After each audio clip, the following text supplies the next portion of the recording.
और मैं मेरी बहन मिलके एक वनीला चॉकलेट स्प्रिंकल। ये मामा ने मैदा, सोडा, बेकिंग पाउडर मिक्स करके रखा है। इसकी सारी क्वांटिटी मामा आपको बाद में बता दी। फिलहाल आपको केक का पहला पार्ट दिखा दें। हमारी शादी को हो गए हैं जी 8 साल, और इन 8 सालों में अगर मुझे कोई एक लफ्ज़ चुनने को कहा जाए तो मैं सफ़र चुनूँगी। वो सफ़र जो बस शादी के दिन शुरू नहीं होता, वो उस दिन से शुरू होता है जब एक लड़की अपने आप को किसी के हवाले करती है, अपने शहर से निकलती है, अपने ख्वाबों को एडजस्ट करती है और हर दिन में खुद को नए अंदाज़ में ढूँढती है। मैं भी इसी सफ़र की मुसाफ़िर हूँ। तो हमारी थी आज वेडिंग एनिवर्सरी। 2 दिन पहले मदर्स डे भी था 11th को, और 14th को हमारी वेडिंग एनिवर्सरी थी। तो मुझे ये था कि मेरे बच्चों को भी मदर्स डे का नहीं पता, छोटे हैं, तो मैंने इनको ना ही बताया, ना ही इनको मतलब मैंने कहा कि मुझे विश करें या कुछ। मैंने इनको, ज़ाहिर है मेरी अपनी मामा तो है नहीं, उनकी डेथ हो गई 3 साल पहले, तो मैंने किसी को भी विश नहीं किया। तो मैं इनको भी मैंने नहीं बताया, ना मैंने कोई स्टेटस लगाया। तो अज़ान स्कूल गया तो वहाँ पे इसको पता चला, इसके जो फ्रेंड्स हैं उन्होंने कहा कि मदर्स डे था, तो हमने तो अपनी मामा को ये गिफ्ट दिया, वो गिफ्ट दिया, बेकिंग की, कुछ इस तरह। तो ये घर आया तो कहता है मामा मदर्स डे था तो आपने हमें क्यों नहीं बताया। अब अजान थोड़ा सा इमोशनल हो गया है। तो फिर आगे 2 दिन बाद हमारी एनिवर्सरी भी थी, तो मैंने फिर सोचा कि मैंने कहा चलें, वैसे भी ये कह रहा है कि मैंने बेकिंग करनी है। काफ़ी अरसे से ये मुझे दोनों कह रहे थे कि मामा हम भी केक बनाएँगे। ज़ाहिर है बच्चे कार्टून्स वगैरह देखते रहते हैं, तो ये चीज़ें टीवी में भी देखते रहते हैं, मोबाइल पे भी। तो इन्होंने कहा कि हमें भी बेकिंग करनी है। मैंने कहा चलो आज फिर मदर्स डे भी गुज़र गया है, लेकिन एनिवर्सरी आ रही है, चलें बच्चों को फिर करवाते हैं बेकिंग। फिर मैंने इन दोनों के साथ हेल्प की और इन दोनों ने फिर बेकिंग की, इन लोगों को मैंने बताया। अच्छा, बच्चे वो देखते रहते हैं ना, वो रोमा डियाना और कुछ इस तरह। तो अमर ने कहीं उसमें देखा कि वो बच्ची ना आइसक्रीम बना रही थी, तो अमर मुझे कहती है मामा मुझे आइसक्रीम बना दें। मैंने कहा अमर उसमें बहुत टाइम लगता है। कहती है मामा कहाँ टाइम बनता है लगता है, सिर्फ दूध बनाते हैं, फिर उसको फ्रिज में रख देते हैं और फिर थोड़ी देर के बाद देखते हैं तो आइसक्रीम बन जाती है, इसमें कौन सी बड़ी बात है। मतलब ये कि ये ना देखती रहती है, उसमें हेयर स्टाइल्स भी देखती रहती है। फिर मुझे कहती है मामा ऐसे पोनी लगानी, फिर पोनी लगानी, फिर पोनी लगानी, फिर पोनी लगानी, फिर उसको ना पीछे कर देना और फिर हेयर स्टाइल बन जाता है। ऐसा मेरा भी हेयर स्टाइल बनाए। इतनी ये तेज हो गई है आजकल बच्चे माशाल्लाह। मुझे पूरी ये तरीका बताती है कि केक में ये चीजें डालते हैं। पिज्जा का मुझे कहती है कि मामा पेपरोनी इससे बनता है, इससे बनता है। तो ये देखती रहती है उसमें ना।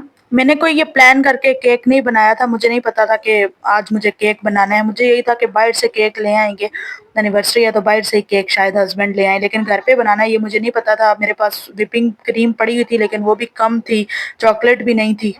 लेकिन जो चीज़ें मेरे पास थी ना, उनसे ही मैंने बहुत अच्छा सा चॉकलेट सॉस भी बना लिया था, क्रीम भी व्हिप कर ली थी और बस केक भी बना लिया था, और बहुत ज़बरदस्त था। बच्चों के लिए मैंने अच्छा सा केक बना ही लिया था घर पे फिर। तो लाइक दोनों कर देना। बेक करने के लिए तो हम लोग आपसे मिलते हैं 40 मिनट्स बाद। अच्छा, यहाँ पे जो क्लिप आप देख रहे हैं ये मैंने रिकॉर्ड की थी, एनिवर्सरी थी हमारी 14th को, और उससे पहले 2-3 दिन पहले ये मेरे हस्बैंड लेके आए थे hand blender, electric hand blender, और ये 4 in 1 है। यूज़ तो मैंने इसको कर लिया था, अभी आपने स्क्रीन पे देखा होगा कि एग बीटिंग के टाइम पे मैंने इसको यूज़ किया है, लेकिन मैंने ये क्लिप्स बना के रखे थे। मैंने कहा जब भी कभी वीडियो अपलोड की ना तो उसमें ये एडजस्ट कर दूंगी, तो वीडियो अपलोड होने में शायद 2-3 दिन लग जाएं। ये तो मेरी एनिवर्सरी से भी पहले का क्लिप है। तो ये मेरे हस्बैंड लेके आए थे। मेरा ना असल में ख़राब हो गया था जूसर ब्लेंडर, और जो मेरी बीटिंग मशीन थी वो भी कुछ काम ख़राब कर रही थी, बहुत ज़्यादा जल्दी गर्म हो जाती थी, तो वो उसकी वजह से ना व्हिपिंग क्रीम सही तरह से बीट नहीं होती थी। तो फिर मैंने क्या किया कि मैंने कहा ऐसी चीज़ लेके आऊँ कि जिससे मैं स्मूदीज़ वगैरह भी बना लूँ, मिल्क शेक भी बच्चों के लिए बना लूँ, और ना मैं क्रीम भी व्हिप वगैरह कर लिया करूँ आराम से। तो बस फिर ये मैं लेके आई थी, बहुत बहुत अच्छा निकला था, बहुत अच्छी। तो लेकिन ये है कि जब ये आया तो मेरे पास व्हिपिंग क्रीम खत्म हुई हुई थी। एग मैंने बीट किए, उससे मैंने देखा कि ये बहुत अच्छे से बीट हो गए। जो पहले मेरी बीटिंग मशीन थी ना वो 350 या 400 वॉट की थी, और ये 600 वॉट की, बहुत अच्छी निकली, बहुत ही अच्छी। एक 5 इन 1 भी होती है जिसमें वो कॉफ़ी का भी होता है पार्ट, लेकिन इसमें कॉफ़ी वाला नहीं था, इसमें जस्ट ये ग्लास दिया हुआ था और साथ में ये 3 इसमें थे। अच्छा, यहाँ पे मैं बना रही हूँ चॉकलेट सॉस। आपको बताया मैंने कि मेरे पास चॉकलेट ख़त्म हुई हुई थी, तो मैंने कहा कि अब मुझे फ्रॉस्टिंग करनी है, तो मैं फिर क्या करूँ? तो फिर मैंने क्या किया है कि यहाँ पे मैं थोड़ा-सा मैंने बटर लिया, उसमें मैंने थोड़ा-सा दूध डाला है, थोड़ी-सी शुगर डाली और उसमें मैंने कोको पाउडर डाला है और इसको मैंने जब तक ये लम्प्स फ्री ना हो जाए तब तक मैंने इसको अच्छे से मिक्स किया है। और जब ये अच्छे से मिक्स हो गया है और थोड़ा-थोड़ा थिक हो गया है, इतना थिक हो गया है कि जब इसको मैं केक के ऊपर लगाऊँ तो ये उसके बीच में जो है ना वो केक सोक ना कर ले इसको। इतना मैंने इसको थिक कर लिया क्योंकि ठंडा होने के बाद इसने मज़ीद थिक हो जाना था। तो बस मैंने इसको बना लिया है और यहाँ पे मैंने केक को 2 पीसेज़ में कर दिया है, काट लिया है। तो यहाँ पे मैंने सिर्फ़ ना निशान लगाए हैं छुरी के साथ। तो मैंने एक जगह पे देखा था, पता नहीं यूट्यूब पे देखा था या टिकटॉक पे, कि धागे के साथ जब आप इस तरह से करते हैं ना, एक सिर्फ़ निशान लगा के तो धागा ऐसे लगाते हैं ना, तो और फिर उसके बाद धागे को ऐसे खींचते हैं, जैसे मैं अभी ये खींच रही हूँ, तो बराबर केक कटता है। मतलब आपका ख़राब नहीं होता। और मैंने आज ये पहली दफ़ा किया और मैं इतनी खुश हुई, ये बहुत वाक़ई बहुत अच्छे से कट गया था।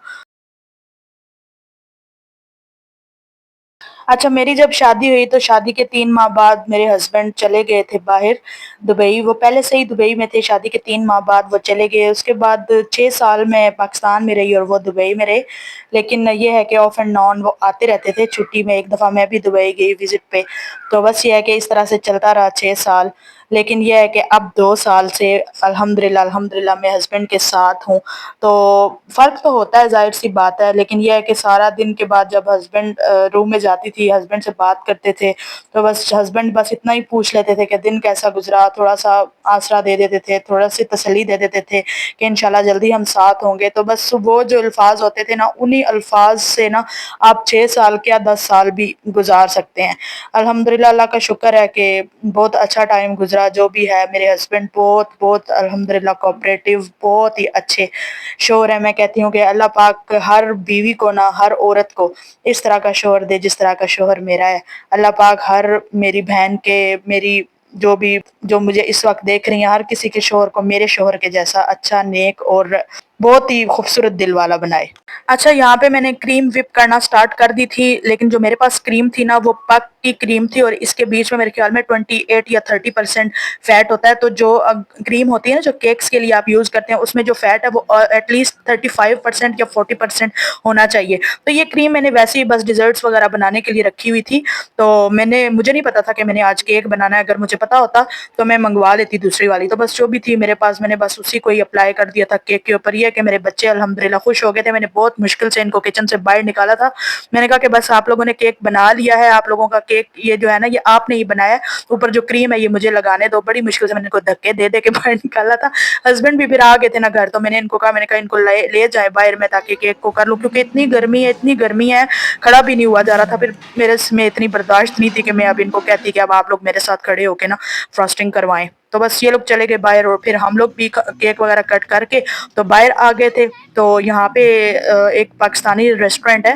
रेस्टोरेंट क्या, ये जैसे ढाबा टाइप है, यहाँ से समोसे पकोड़े वगैरह मिल जाते हैं। तो मैंने अपने ना कपड़े सिलवाने के लिए दिए हैं एक टेलर को, तो फिर मैंने यहाँ से उनके लिए समोसे और पकोड़े वगैरह कुछ लिए। वो मेरी फ्रेंड भी हैं, तो उन्होंने कहा कि ना आप मैंने उससे पूछा, मैंने कहा क्या लेके आऊँ? कहती है समोसे पकोड़े ले आना, हमारे घर के पास पाकिस्तानी शॉप नहीं है।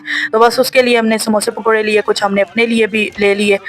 ये अमर ने ले ली जलेबी, हमने ले लिए समोसे और साथ में पिंक टी। और फिर उसके बाद हम उनके घर गए, थोड़ी देर वहाँ पे बैठे और वापसी पे फिर हमने खाना बाहर खाया। और यहाँ पे खाना भी हमने पाकिस्तानी होटल में खाया था जो था कि फ़ख्रे पाकिस्तान। और जो साथ वाला था वो भी अपना डेरा, ये भी पाकिस्तानी रेस्टोरेंट था, बहुत अच्छा रेस्टोरेंट था। तो बस हम लोग यहाँ पे आए और राइस खाने का तो मेरा बिल्कुल दिल नहीं था, क्योंकि 2 दिन पहले मैंने बॉइल्ड राइस बनाए थे और 1-2 दिन पहले मैंने पुलाव भी बनाया था। तो हफ्ते में 2 दफ़ा राइस खा लिए थे हमने। तो फिर मैंने हस्बैंड को कहा कोई राइस वगैरह ऑर्डर ना कीजिएगा, बस हम लोग रोटी ही खाएँगे। तो फिर हमने मँगवा लिया था हलीम, साथ में सैलेड और साथ में तवा चिकन मँगवाया था और साथ में माश की दाल। और इधर की रोटियाँ इतने मज़े की थी, इतने मज़े की थी रोटियाँ, उफ़! बहुत मज़े की थी। और फिर बस हम लोग आए वापस और ये हमारे खूबसूरत से दिन का ख़त्म हुआ। अगर वीडियो अच्छी लगी तो लाइक, शेयर एंड कमेंट लाज़मी कीजिएगा। चैनल पर नए हैं तो सब्सक्राइब कीजिएगा। अपना बहुत सारा ख़्याल रखिएगा। अल्लाह हाफ़िज़।